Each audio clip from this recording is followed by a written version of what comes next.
বৃষ্টির রিনিঝিনি শব্দ কার না ভালো লাগে। রিমঝিম বৃষ্টি কখনো টিনের চালে, কখনো বা খোলা আকাশে, কখনো ছাদে, কখনো বা বাড়ির উঠানে।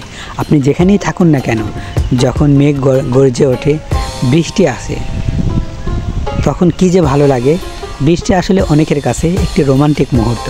কারণ বৃষ্টি আসলো তো অনেকেই বলে যে আজ অনেক ভালো ঘুম হবে।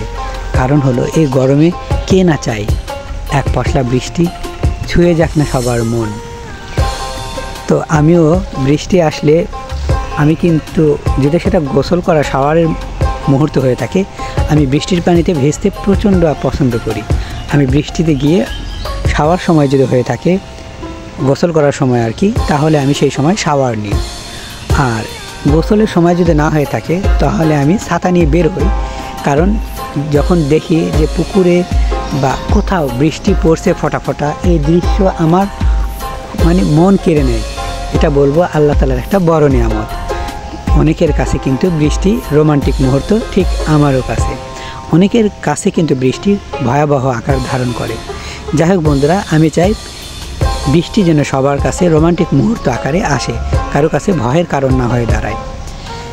এই যে দেখছেন বৃষ্টির পর গ্রামে, এটা কলা বাগান আর কি, একটা কলা গাছ কিছু ছিল।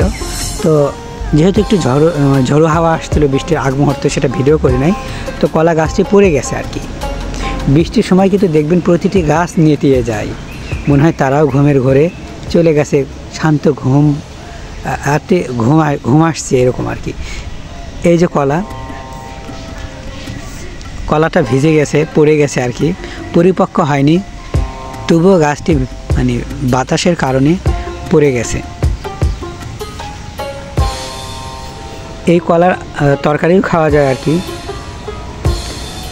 এই কলা গাছ কাদের আমার জানা নেই, তাই আমি এটা কাউকে খবর দিতেও পারবো না, বলতেও পারবো না, বা এখান থেকে আমি নিয়ে যেতেও পারবো না, কারণ যেহেতু গাছটি আমার নয়। বৃষ্টি হওয়ার পর যখন আপনারা গ্রামে দেখবেন একটা সবুজায়ন ভাব, একটা সুন্দর, সব কিছু যেন থেমে গেছে, কোলাহল মুক্ত। কোলাহলের কারণে মানুষ কতই না কষ্ট পায়। মানুষ কিন্তু সবাই চায় একটা শব্দমুক্ত, কোলাহল মুক্ত পরিবেশে থাকতে।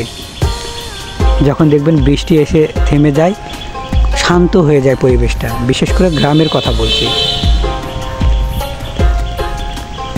আর এই বৃষ্টিকে নিয়ে মানুষ কতই না ছন্দ, অনেকেই গান, অনেকেই কবিতা, অনেক কিছু লিখে রাখেন। আসলে বৃষ্টি হলো আল্লাহ তাআলার নিয়ামত। আপনি যদি খেয়াল করে দেখেন, বৃষ্টি না আসলে কত গাছগাছালি, পশু পাখি মারা যায়। আর যখন বৃষ্টি আসে, সবগুলো আবার প্রাণ ফিরে পায়।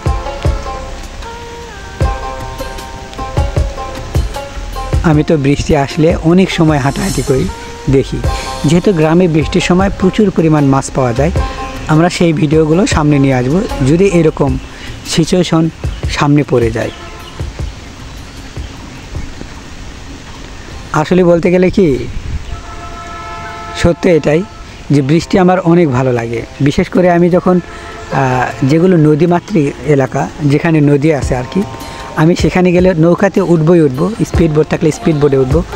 মানে নৌকার যে একটা যাতায়াত করা, পানির উপর দিয়ে, পানির বুক চিরে নৌকা চলে যাচ্ছে, আমি সেখানে বসে পানি নাড়ছি, মানে সেই একটা ব্যাপারটা, মানে একটা রোমান্টিক মানে ভাব। আসলে আমি নদীর বুক চিরে নৌকা যাবে, আমি সেখানে দাঁড়িয়ে থাকি, অনেক সময় পানি হাত দিয়ে স্পর্শ করি। এইগুলো আমি কখনো, এই মুহূর্তগুলো আমি কখনো ভুলতে পারি না।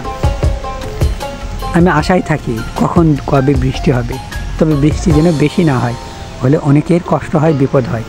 বিশেষ করে গ্রামের লোকজন খ্যার শুকাতে পারে না, ধান শুকাতে পারে না।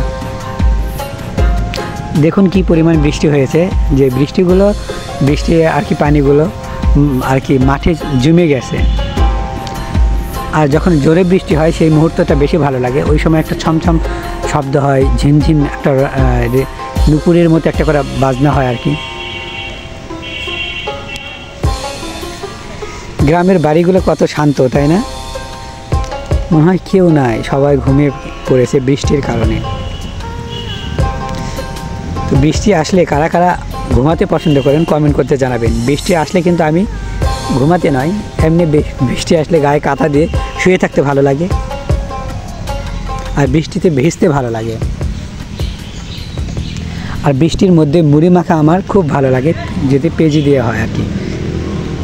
খিচুড়ি, যেটা ল্যাটকা খিচুড়ি, ডিম ভাজা, এগুলো বৃষ্টির মধ্যে আর কি সবাই খেয়ে থাকেন। আমাদের গ্রামে অনেক কিছু বৃষ্টির মধ্যে আমরা খেয়ে থাকি, সেগুলো যদি কখনো সম্ভব হয় আমি ভিডিওতে নিয়ে আসার চেষ্টা করব। আসলে বৃষ্টির মোমেন্টগুলো, মুহূর্তগুলো ভোলার মতো নয়।